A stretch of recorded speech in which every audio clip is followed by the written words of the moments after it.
সাভারের বিরুলিয়া এলাকায় জমির নির্মাণকৃত বাউন্ডারি ওয়াল ভেঙে ফেলার অভিযোগ উঠেছে এক বিএনপি নেতার বিরুদ্ধে।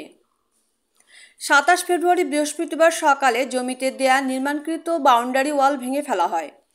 আমরা বুক দখল আছে, আমার দোকান আছে, ঘর আছে। এখানে কিছু বিএনপির নেতা, শাহিন মেম্বার, এরা কিছু গুন্ডা ফন্ডা দল নিয়ে আয়া সকালবেলা এই বাউন্ডারি জোর জবরদস্তি ভাঙচুর করে গেছে। আমরা নেয় ৩৫ বছর যাবত ওনাদের এই দোকানটা নির্মাণ করা হয়েছে। ওনার বাবাও করেছে। ওনার নাম কি?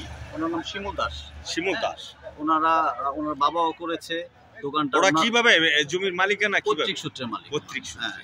তো ওনারা জবরদখল মানে হিন্দু সম্পত্তি, এর কারণে জোর জবরদস্তি করে উৎখাতের অনেকদিন ধরে চেষ্টা করতেছে, কিন্তু সকালবেলা আইসা নাকি অনেক মানুষজন নিয়ে ওনারা এটা ভাঙচুর করছে।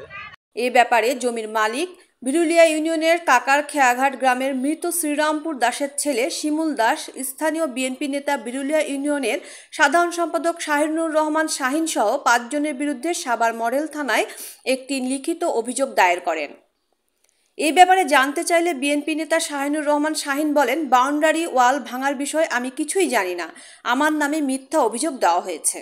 বাউন্ডারি যখন ভাঙে আমি তো ছিলামই না, আমি তো এলাকার মাতবর হিসেবে গেছি, গেছি। ওই সিরিয়ালের ছিল যার কথা ছিল, যায় নাই। শিমুল দাস তো কি বললো না বললো এটা ওনার ব্যাপার। আপনি বিরুলিয়া ইউনিয়নে আমি সেক্রেটারি, যদি বলতে পারে শাহিন মেম্বার, সাবেক মেম্বার, যদি একটা টাকা কোনো আনতে যদি ঘুষ খাইছে, এক জায়গায় যে বাউন্ডারি ভাঙছে, টাকা নিছে, পয়সা নিছে, আমি এই যে রাজনীতি করতে চলে যাবো।